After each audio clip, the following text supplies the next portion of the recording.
ओ शहरे मोहम्मद जहाँ मुस्तफ़ा है वही घर बनाने को दिल चाहता है। बोलून ना सुभान अल्लाह, जोरे হবে না सुभान अल्लाह।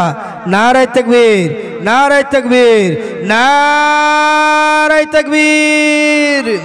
ओ शहरे मोहम्मद जहाँ मुस्तफ़ा है वही घर बनाने को दिल चाहता है।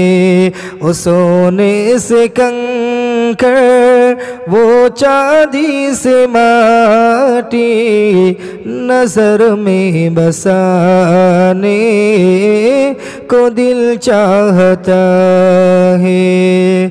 जो पूछा नबी ने कि कुछ घर पे छोड़ा तो सिंधी के अकबर के होठों पे आया। जो पूछा नबी ने कि कुछ घर पे छोड़ा तो सिंधी के अकबर के होठों पे आया। उहा माल दौलत के क्या है हकीकत, उहा माल दौलत क्या है हकीकत, जहाँ दिल लुटाने को दिल चाहता है। बोलो ना सुभान अल्लाह। अरे जहाँ दिल लुटाने को दिल चाहता है। ओ शहरे मोहम्मद जहाँ मुस्तफ़ा है वही घर बनाने को दिल चाहता है। जिहादे मोहम्मद की आवाज़ गूंजी कहाँ गंज़लाने ए दुल्हन से अपनी इजाज़त अगर जो तो जामे शहादत, इजाज़त अगर जो तो जामे शहादत लबों से लगाने को दिल चाहता है। अरे लबों से लगाने को दिल चाहता है। वो शहरे मोहम्मद जहाँ मुस्तफ़ा है वही घर बनाने को दिल चाहता है। अल्लाहुम्मा मुसलमान हमार भाई जनेरा नौजवान तरुणेरा ও আমার আম্মাজান বোনেরা ও রাসূলুল্লাহ রাসেকেরা কান খুলে শুনে রেখে দিন। আমি যে বিষয়টা আপনাদেরকে বোঝাতে চাইছিলাম যে নামাজ এত গুরুত্বপূর্ণ ইবাদত, যে নামাজ সম্পর্কে আল্লাহ রাসূল দায়িত্বহীন ভাষায় জানিয়ে দিয়েছেন বাইনাল আবদি ওয়া বাইনাল কুফরি ওয়াশ শিরকি তারকুস সালাহ। নিশ্চয়ই নামাজ হলো এমন একটা ইবাদত যেটা কাফের আর মুশরিকদের সাথে মুসলমানদের পার্থক্য করে দিয়েছে। এই নামাজের মতো এত গুরুত্বপূর্ণ ইবাদত কেউ আল্লাহ পাক রব্বুল আলামিন পবিত্র কোরআনের ভাষ্যে তিনি প্রথমে আনলেন না। আল্লাহ প্রথমে বললেন পড়ো, আর পড়তে বলার 9 বৎসর পরে আল্লাহ বললেন নামাজ পড়ো। তাহলে আপনি বলুন শিক্ষার গুরুত্ব কম না বেশি? এ নওজোয়ান তরুণেরা, এই সোনার চাঁদ মানিকেরা, আম্মাজান বোনেরা, আল্লাহ পাক রব্বুল আলামিন পড়তে বলার 14 বছর পরে তিনি জাকাতের বিধান নাজিল করেছেন, যে জাকাত ইসলামের সাথে ওতপ্রোতভাবে জড়িত। জাকাত ইসলামের ইতিহাসে গুরুত্বপূর্ণ একটা ইবাদত। জাকাত কতটা ইসলামে গুরুত্বপূর্ণ ছোট্ট একটি ঘটনা আপনাদেরকে উপহার দিয়ে যায়। আল্লাহ রসুলের সাহাবীদের মধ্যে সবচেয়ে দয়ালু সাহাবী ছিলেন কে? একটি নামটা বলতে পারবেন? একটাবার এনিওয়ান? আল্লাহ রসুলের সবচেয়ে নরম সাহাবী কে? হযরত আবু বকর সিদ্দিক রাদিয়াল্লাহু তাআলা আনহু। যে আবু বকর সিদ্দিক রাদিয়াল্লাহু তাআলা আনহু সম্পর্কে আল্লাহ পাক রব্বুল আলামিনের হাবিব রাসূল করিম সাল্লাল্লাহু আলাইহি ওয়াসাল্লাম সোনার জমানে বলেছিলেন, আরহামু উম্মতি বি উম্মতি আবু বকর রাদিয়াল্লাহু তাআলা আনহু। আমার উম্মতের মধ্যে সবচেয়ে দয়াশীল সাহাবী হলেন আমার আবু বকর সিদ্দিক রাদিয়াল্লাহু তাআলা আনহু। বলুন সুবহানাল্লাহ। এই আবু বকর সিদ্দিক রাদিয়াল্লাহু তাআলা আনহু এক তারিখে একজন মুশরিকের গালে থাপ্পড় মেরে দিয়েছে রে। ওইবারে মুশরিক গিয়ে আল্লাহ রাসূলের কাছে বিচার দিয়েছে রে, ইয়া রাসূলুল্লাহ, ইয়া হাবিবাল্লাহ, আবু বকর আমাকে চড় মেরেছে। আল্লাহ রাসূল বললেন, না না, এই অভিযোগ যদি এলিগেশন যদি ওমরের বিরুদ্ধে লাগাতে আমি বিশ্বাস করে নিতাম, আলীর বিরুদ্ধে লাগাতে বিশ্বাস করে দিতাম। এমন একজন সাহাবীর নাম তুমি করেছো। না না না না, আমার আবু বকর কাউকে মারতে পারে, এটা তো আমি রাসূল, আমার বিশ্বাস হয় না। আল্লাহ রাসূল সাল্লাল্লাহু আলাইহি ওয়াসাল্লাম হুজুর আমার হযরত আবু বকর সিদ্দিক রাদিয়াল্লাহু তাআলা আনহুকে তলব করলেন, ডাকলেন, ও বাবা আবু বকর, তুমি কি এই কাফেরকে চড় মেরেছো? ওই সময় আবু বকর রাদিয়াল্লাহু তাআলা আনহু পবিত্র কোরআনুল কারীমের 27 নম্বর 18 নম্বর পৃষ্ঠা সূরার নাম সূরা হাদীদের 11 নম্বর আয়াত খানা তেলাওয়াত করে বলেছিলেন, মাউযাল্লাযী ইউরিদুল্লাহা করদান হাসানান ফায়ুদাইফাহু লাহু ওয়া লাহু আজরুন কারীম। ইয়া রাসূলুল্লাহ, ইয়া হাবিবাল্লাহ, আপনি তো জানেন আল্লাহ পাকের আয়াতে বিধান নাজিল হয়েছে, মানজাল্লাযী ইউরিদুল্লাহা করদান হাসানান। তোমাদের মধ্যে কে আছো আল্লাহ পাককে ঋণ দেবে, কর্জ দেবে, আল্লাহ পাক রব্বুল আলামিন সেটা বহু গুণে তোমাদেরকে ফেরত দেবে রে। আর আল্লাহ পাক তোমাদের জন্য মহা পুরস্কার রেখেছে রে। আর সেই মহা পুরস্কারটা হলো জান্নাত ছাড়া আর কিছু নয়। একবার জোরে বলুন সুবহানাল্লাহ। ইয়া রাসূলুল্লাহ, ইয়া হাবিবাল্লাহ, হুজুর, এই আয়াত নাযিল হওয়ার কারণে মুশরিকরা ঠাট্টা করেছে। মূলত আয়াতটা ছিল যাকাতের বিধান সম্পর্কে। ওই সময় আবু বকর সিদ্দিক রাদিয়াল্লাহু তাআলা আনহু বললেন, মুশরিকেরা বলতে লেগেছে, তোমাদের আল্লাহ তো গরিব হয়ে গেছে, তোমাদের আল্লাহ গরিব হয়ে গেছে, তাই মানুষের কাছে কর্জ চাইছে। ইয়া রাসূলুল্লাহ, যাকাতের মতো একটা বিধান সম্পর্কে, মহান আল্লাহ পাকের সম্পর্কে যে এরকম অপবাদ দিতে পারে, আমি আর সহ্য করতে পারলাম না। আমি ওই কাফেরকে একটা চড় মেরে দিয়েছি। ওই কাফের তখন গালটা বাড়িয়ে বলছে, হ্যাঁ হ্যাঁ, আমাকে দেখুন, আমার মুখে এখন আবু বকরের 5টা আঙুলের দাগ বসে আছে। আল্লাহর রাসূল বললেন, আবু বকর, ওই কাফের মুশরিক যে আল্লাহকে গালি দিয়েছিল, আল্লাহর যাকাতের বিধানকে অস্বীকার করেছিল, এর কোনো প্রুফ এভিডেন্স তোমার কাছে, তোমার কাছে কোনো সাক্ষী আই উইটনেস আছে? ওই সময় বলেছিলেন, ইয়া রাসূলুল্লাহ, ওখানে তো আর কেউ ছিল না। তখন আল্লাহর রাসূল আবু বকর সিদ্দিক রাদিয়াল্লাহু তাআলা আনহুকে দেখিয়ে ওই কাফেরকে বললেন, যাও এবার আমার আবু বকরকে তুমি একটা চড় মেরে শোধ করে নাও, কেন এই বিষয়ে তো আর কেউ সাক্ষী নেই। সুতরাং আবু বকর তোমাকে মেরেছে, তুমি আবু বকর মেরে শোধ করে নাও, তুমি কিসাস গ্রহণ করো, বদলা গ্রহণ করো।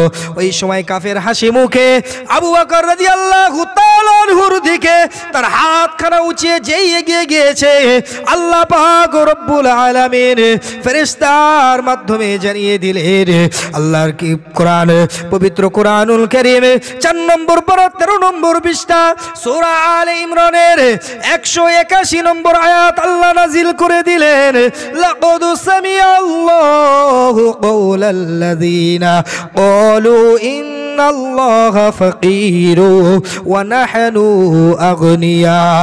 নিশ্চয় আমি আল্লাহ পাক তাদের কথা শুনেছি, দুনিয়ার কোনো মানুষের শোনার প্রয়োজন নেই, আমি আল্লাহ শুনেছি। ওই কাফেরেরা বলেছে আল্লাহ হলো গরিব, ওয়া নাহনু আগনিয়া, আর আমরা হলাম ধনী। আল্লাহর বিধান নাজিল হয়ে গেল, আয়াত নাজিল হয়ে গেল। আল্লাহ রাসূল সাল্লাল্লাহু আলাইহি ওয়াসাল্লাম দূর দূর করে ওই কাফের মুশরিকদের বিতাড়িত করলেন। একবার জোরে বলুন না সুবহানাল্লাহ। মুসলমান আমার ভাইয়ানেরা, ও নওজোয়ান তরুণেরা, সোনার চাঁদ মানিকেরা, এই যাকাতের মতো এত গুরুত্বপূর্ণ ইবাদত, যাকাতের মতো এত গুরুত্বপূর্ণ আমলটাকেও আল্লাহ শিক্ষার আগে রাখলেন না। আল্লাহ পাক যখন পড়তে বলেছেন তার 14 বছর পরে বলেছেন, বান্দা এবার তুমি যাকাত প্রদান করো। এ নওজোয়ান তরুণেরা, যুবকেরা, আল্লাহ রাসূলের ওফাতের পরপরই একটা যুদ্ধ হয়েছিল। সেই যুদ্ধটার নাম হলো রিদ্দার যুদ্ধ। এই যুদ্ধের নেতৃত্ব দিয়েছিলেন খলিফাতুল মুসলিমিন আমিরুল মুমিনিন আবু বকর সিদ্দিক রাদিয়াল্লাহু তাআলা আনহু। আবু বকর সিদ্দিক রাদিয়াল্লাহু তাআলা আনহু আল্লাহ রাসূলের ওফাতের পরে খলিফার মসনদে চেয়ারে বসার পরে ওই সময় একদল মুসলমান তারা মুনাফিকি আচরণ করলো, বলল আমরা ইসলামের সব কিছু মানব কিন্তু যাকাতটা দেব না। বর্তমান সময় এরকম লোক পাওয়া যায় কিনা, যে নিজের পকেটের দিকে টান পড়বে, ওর ভদ্রতার মুখোশ খুলে পড়ে যাবে, ওর আল্লাহওয়ালার মুখোশটা খুলে পড়ে যাবে। এ ভাই যারা আমার বন্ধুরা, আপনারা জানেন কিনা জানি না, তবে বানর শিকার করা হয় কিভাবে জানেন? আপনারা বড় বড় লাউ দেখেছেন, কদু, যে লাউটা দিয়ে মোরব্বা তৈরি করা হয়, ওই লাউটা পাকানো হয়। ওই লাউটা পাকানোর পরে তার মধ্য থেকে বীজ বের করে নেওয়া হয়। ওই লাউয়ের নিচের দিকটা খোলতা আর মুখের দিকটা সরু। এইবার ওর মধ্যে কিছু বাদাম দিয়ে এইবারে শিকারি ওটা নাড়াতে থাকে, আর বানর এসে ওই লাউয়ের মধ্যে হাত দেয়, আর বাদাম যখন নিয়ে নেয় মুঠোটা এরকম করে নেয়, আর যেই বার করতে চায় আর বার হয় না, আটকে যায়। হাত যখন যাচ্ছে এইভাবে, আমার মা বোনেরা চুরি পরে যখন এইভাবে না এইভাবে, জি এইভাবে পরে যাতে হাতটায় ভালোভাবে চুরিটা সেটিং হয়ে যায়। বানর হাত দিয়েছিল এইভাবে, আর যে মুঠো বেঁধেছে মুঠোটা বড় হয়ে গেছে আর বার হয় না। এইবারে শিকারি এসে তাকে শিকার করে। মনে প্রশ্ন জাগতে পারে, আরে বাঁদর যদি ওই বাদামের লোভ ছেড়ে দিত, ওই বাঁদর কিন্তু বেঁচে যেত। বাদামের লোভ ছাড়তে পারলো না, তাই ওই বাঁদর ধরা পড়ে গেল। আর আজকের মুসলিম সমাজ, এরা যদি আজকে টাকার লোভ সামলাতে না পেরে যদি যাকাত না দেয়, ওইভাবে ধরা পড়ে যাবে। আল্লাহ রসুলের সাহাবী আব্দুল্লাহ ইবনে আব্বাস রাদিয়াল্লাহু তাআলা আনহু বর্ণনা করে, মদিনার একজন ধনাঢ্য ব্যক্তি আব্দুল্লাহ ইবনে আব্বাস রাদিয়াল্লাহু তাআলা আনহুর কাছে 200 আশরাফি 200 স্বর্ণ মুদ্রা গচ্ছিত রেখেছিল। এমতো সময় দেখা গেল ওই মানুষটা একদিন মারা গেল।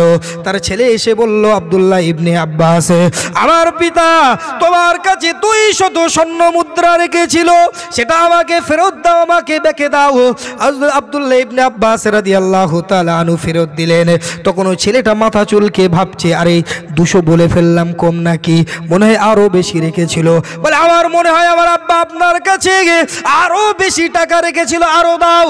তা বলছে না না। তখন ওই ব্যক্তিটি আমার আব্দুল্লাহ ইবনে আব্বাস রাদিয়াল্লাহু তাআলা আনহুর উপরে এলিগেশন চাপিয়ে দিল, অভিযোগ করতে লাগলো মনে আমার পিতা আরো বেশি টাকা রেখেছিল। ওই সময় আব্দুল্লাহ ইবনে আব্বাস রাদিয়াল্লাহু তাআলা আনহু বললেন, তোমার পিতার কবরটা খোঁড়ো, তোমার পিতার গায়ে যদি 200 দাগ থাকে তাহলে তোমার পিতা আমার কাছে 200 স্বর্ণ মুদ্রা রেখেছিল, আর যদি 200 বেশি দাগ থাকে তাহলে মনে করবে আমার কাছে বেশি টাকা রেখেছিল। কবর খোঁড়া হলো, তার পিতার লাশটা দেখা হলো, একদম অবশ্যই করে তার পিতার শরীরে 200 ছবলের দাগ আছে, বিষাক্ত সাপের দংশন করা আছে। ওই সময় ছেলেটি অবাক হয়ে গেল, ও আব্দুল্লাহ ইবনে আব্বাস রাদিয়াল্লাহু তাআলা আনহু, তুমি কেমন করে জানতে পারলে আমার পিতার শরীরে সাপ 200 বার দংশন করেছে? আব্দুল্লাহ ইবনে আব্বাস বললেন, না না, এটা আমার রাসূলের ঘোষণা, যদি কোনো ব্যক্তি তার গচ্ছিত মালের যদি সাহেবে নেশাব হয়, যদি প্রকৃত যাকাত দেওয়ার উপযুক্ত হয় আর যাকাত প্রদান না করে, কবরে তার যত সম্পদ আছে ওই সম্পদগুলো সাব হয়ে তাকে ছবল মারতে থাকবে। আমি তোমার পিতাকে চিনি, কোনোদিন তিনি যাকাত দেয়নি, তাই আমি 100% নিশ্চিত ছিলাম তোমার পিতার লাশে 200 সাপের দাগ থাকবে। ওই ছেলেটা টাকা পয়সা ছুঁড়ে ফেলে দিয়ে আব্দুল্লাহ ইবনে আব্বাসের পায়ে হাত দিয়ে ক্ষমা চেয়ে সেখান থেকে বিদায় হয়ে গেল। আমি আপনাদেরকে বলতে চাই, যাকাত গুরুত্বপূর্ণ, কম না বেশি? শুধু তাই নয়, আজকের সমাজে যারা যাকাত দেয় না তারা আল্লাহর চোখে বড় অপরাধী, আল্লাহর চোখে বড় ঘৃণ্য। হযরত আলী রাদিয়াল্লাহু তাআলা আনহু বর্ণনা করেন, আল্লাহ পাক রব্বুল আলামিন দুনিয়ার জমিনে যদি কোনো ব্যক্তির কল্যাণ চান, যদি কোনো ব্যক্তির মঙ্গল চান, আল্লাহ পাক রব্বুল আলামিন ওই ব্যক্তির কাছে একটা ফারিস্তা পাঠিয়ে দেন। ওই ফারিস্তা এসে ওই ব্যক্তির পিঠে হাত বুলিয়ে দেয়, আর ওই ব্যক্তি তার সম্পদ থেকে যাকাত দিতে থাকে। একবার জোরে বলুন সুবহানাল্লাহ। আজকে আমরা অন্ধ হয়ে গেছি, আল্লাহর কোরআনের আয়াত আমাদের চোখে পড়ে না, আজকে আমরা শিক্ষা অর্জন করি না, অন্ধ হয়ে আছি। দিন ইসলামকে আমরা জানি না, যাকাতকে আমরা জানি না। অনেক মানুষকে এখানে আমি চ্যালেঞ্জ করে বলতে পারি, আমি যদি জিজ্ঞেস করি যে যাকাত কত টাকা থাকলে দিতে হয়, কত শতাংশ দিতে হয়, আমরা বলতে পারবো না। এখন যাকাত কি এখন তো বোঝানো যাবে না, এ তো সে অন্ধকে বোঝানোর মতন হবে। একজন ছাত্র তার একটা অন্ধ শিক্ষককে বাড়িতে নিয়ে গিয়েছে, তো বাড়িতে নিয়ে যাওয়ার পরে তা বলছে, বাবা তুমি তো আমাকে দাওয়াত করে নিয়ে এসেছো, তো আমাকে কি খাওয়াবে? তা বলে, হুজুর সন্দেশ খাওয়াবো। তারপরে এই ব্যক্তি অন্ধ, তা বলছে যে এই সন্দেশটা কিরকম? বলছে সন্দেশটা হলো সাদা বকের মতো। তো বক কিরকম? তো হাতটা এরকম করে দেখাচ্ছে, বলে এরকম। তো বলছে, কই দেখি হাতটা। এই সন্দেশ এরকম, এ তো গলে আটকে মরে যায়, ভাই আমার দরকার নেই খাওয়ার। কারণ ও তো জানেই না যে সন্দেশটা কি। আপনারা তো জানেন না জাকাতের কি বর্ণনা করব বলেন? এগুলো ইমামের কাছে বসবেন, শিখবেন, জাকাত আদায় করবেন। তবে আমার উদ্দেশ্য এটা নয়, জাকাতের কথা বলা এটা আমার উদ্দেশ্য নয়। আমার উদ্দেশ্য ছিল কি? শিক্ষা। জি, শিক্ষা অর্জন করতে হবে, জ্ঞান অর্জন করতে হবে, তা না হলে আমাদের জীবনটা বেকার হয়ে যাবে। মুসলমান আমার ভাই জানেরা, নৌজওয়ান তরুণেরা, ও সোনার চাঁদ মানিকেরা, আমি আপনাদেরকে বলতে চাই, আল্লাহ পাক রব্বুল আলামিন কেন প্রথম শিক্ষার কথা বললেন? Why education is so important for us. ছোট্ট একটি উদাহরণ দিলে আপনি বুঝতে পারবেন। কোন এক দেশে একজন রাজা ছিলেন। ওই রাজা কোন এক তারিখে শিকারের সন্ধানে আপনার গভীর জঙ্গলে প্রবেশ করেছেন। এমতো সময় দেখা গেল একটা হিংস্র বাঘ ওই রাজাকে আক্রমণ করে বসলো। আর দেখা গেল রাজা ওই বাঘের সাথে এটে উঠতে পারছিল না। এমতো সময় ওখানে দেখা গেল একজন কাঠুরিয়া ছিল, সে বনে বনে কাঠ কেটে বেড়াতো। যখন রাজার উপরে বাঘ আক্রমণ করেছে, অ্যাটাক করেছে, ওই ব্যক্তি তখন কাঠুরে এসে তার হাতে ধারালো কোড়াল দিয়ে ওই বাঘটাকে আঘাত করে ওই রাজাটার প্রাণটা বাঁচিয়ে দিল আল্লাহর ইচ্ছায়। এইবারে রাজা ওই কাঠুরিয়া বান্দাকে বলল আজকে আমি তোমার জন্য বেঁচে গেলাম, চলো চলো চলো আমার রাজদরবারে চলো। আমার রাজদরবারে গেলে আমি তোমাকে অনেক টাকা পয়সা, অনেক স্বর্ণ মুদ্রা আমি তোমাকে উপহার দেব। এইবারে ওই ব্যক্তি আল্লাহর ওই বান্দা ওই রাজা মশাইয়ের সাথে তার প্যালেসে আসলো, তার প্রাসাদে আসলো। রাজা মশাই তাকে অনেক স্বর্ণ মুদ্রা উপহার দিলেন। ওই কাঠুরে বলল না না না না, এই স্বর্ণ মুদ্রা আমার লাগবে না, এর ব্যবহারই তো আমি জানি না। ওই সময় ওই রাজা বলেছিলেন ঠিক আছে তুমি যখন কাঠুরিয়া তাহলে তোমাকে একটা চন্দন কাঠের, আমার চন্দন গাছের কয়েক বিঘা জমি আছে, এই চন্দন গাছের এই বাগানটা তোমাকে দিয়ে দিলাম। হয়তো তুমি স্বর্ণ মুদ্রা সম্পর্কে বোঝো না, কিন্তু কাঠ সম্পর্কে তোমার ভালো ধারণা আছে।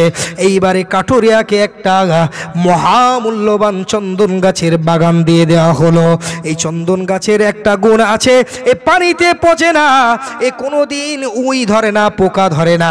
এবং আমাদের ঘরের মা বোনেরা যারা মেকআপ করে, এই মেকআপে ওই চন্দনের গুঁড়ো বেশি বেশি দেওয়া থাকে।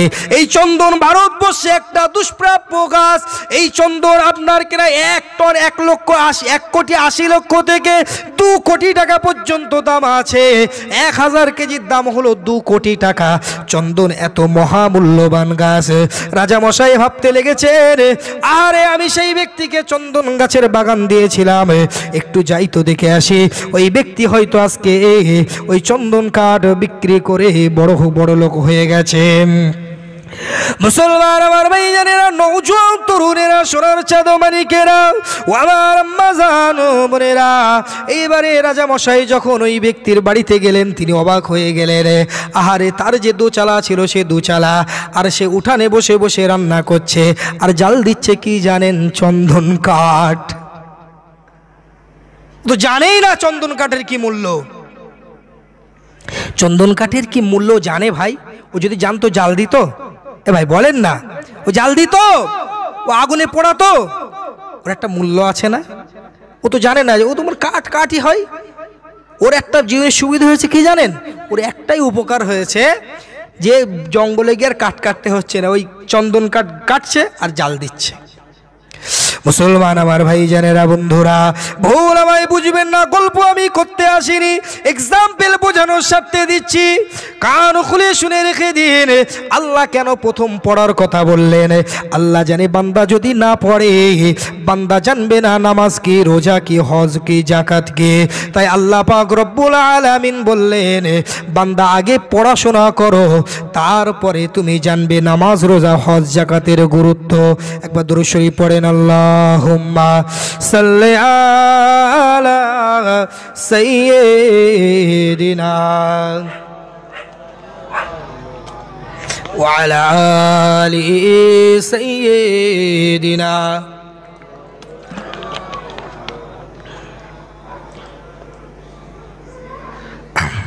फलक पर चाँद जैसा है, नबी का नाम ऐसा है, दिलों से गम मिटाता है, मोहम्मद नाम ऐसा है। बोलून ना सुभान अल्लाह, इतनी जोरे बोलबेन ना सुभान अल्लाह। नारे तकबीर, नारे तकबीर, नारे तकबीर। फलक पर चाँद जैसा है, नबी का नाम ऐसा है, दिलों से गम मिटाता है, मोहम्मद नाम ऐसा है। ए दिल जब गम कमारा हो मोहम्मद याद आती है, दिल जब गम कमारा हो मोहम्मद याद आती है, जुदा जब कोई प्यारा हो मोहम्मद याद आते हैं। बोलून ना सुभान अल्लाह। जुदा जब कोई प्यारा हो मोहम्मद याद आते हैं। फलक पर चाँद जैसा है नबी का नाम ऐसा है, दिलों से गम मिटाता है मोहम्मद नाम ऐसा है। अल्लाहुम्मा सल्ली अला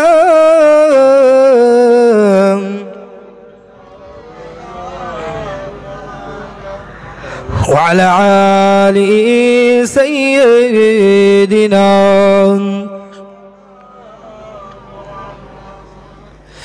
कि उनकी याद की शबनम है मरहम मेरे ज़ख्मों का, कि उनकी याद की शबनम है मरहम मेरे ज़ख्मों का, और उनकी नाम की बरकत से दिल तस्कीन पाता है, और उनकी नाम की बरकत से दिल तस्कीन पाता है। फलक पर चाँद जैसा है नबी का नाम ऐसा है, दिलों से गम मिटाता है मोहम्मद नाम ऐसा है। अल्लाहुम्मा सल्ली अला सय्यिदिना वअला आलि सय्यिदिना मौलाना मुहम्मद। আমার দিন দরদ ইসলাম দরদি প্রিয় বাবাজি ও ভাইজান, আমি খুব সংক্ষেপে হয়তো আপনাদেরকে বোঝানোর চেষ্টা করলাম। আমি জানি না আপনাদের কতটা বোঝাতে পেরেছি, তবে আমার বক্তব্যের জিস্ট সারমর্ম হলো এটাই, জীবনে সফলতা অর্জন করতে হলে সবার আগে আপনাকে শিক্ষা অর্জন করতে হবে। আল্লাহ রসুল সাল্লাল্লাহু আলাইহি ওয়াসাল্লাম বলেছেন, যদিও এটাকে অনেকে হযরত আবু বকর সিদ্দিক রাদিয়াল্লাহু তাআলা আনহুর কল বা ওনার উক্তি বলে থাকেন, উতলুবুল ইলমি মিনাল মাহদি ইলাল লাহাদ, তোমরা জ্ঞান অর্জন করো দোলনা থেকে কবর পর্যন্ত। জি, life is short, art is long.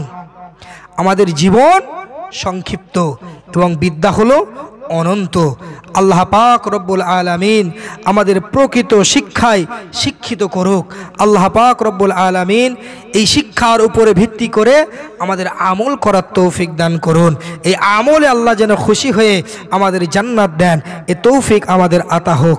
সকলে বলেন আল্লাহুম্মা আমিন। জি আলহামদুলিল্লাহ, আমার একজন আলেমে দিন তিনি ভাইজান এসছেন আপনাদের সম্মুখে, তিনি মুত্তাসার আলাপ আলোচনা করবেন, বয়ান করবেন, আপনারা ধীরে স্থিরভাবে শ্রবণ করবেন। পাশাপাশি আওলাদ আল্লামা হিন্দ পীরজাদা হযরত মাওলানা মনিরুল আমিন সাহেব হুজুর কেবলা তিনি এসেছেন, তিনিও আপনাদের সম্মুখে মহামূল্যবান তারা মুখনিসৃত হাদিস কোরআনের বাণী আপনারা শুনবেন। শুধু শুনলে হবে না, সেই অনুযায়ী আমল করতে হবে। আল্লাহ বলা আর শোনার থেকে বেশি বেশি আমল করার তৌফিক দেন। সকলে বলেন না আল্লাহুম্মা আমিন। ওয়া আলাইনা ইল্লাল বালাগ। আসসালামু আলাইকুম ওয়া রাহমাতুল্লাহি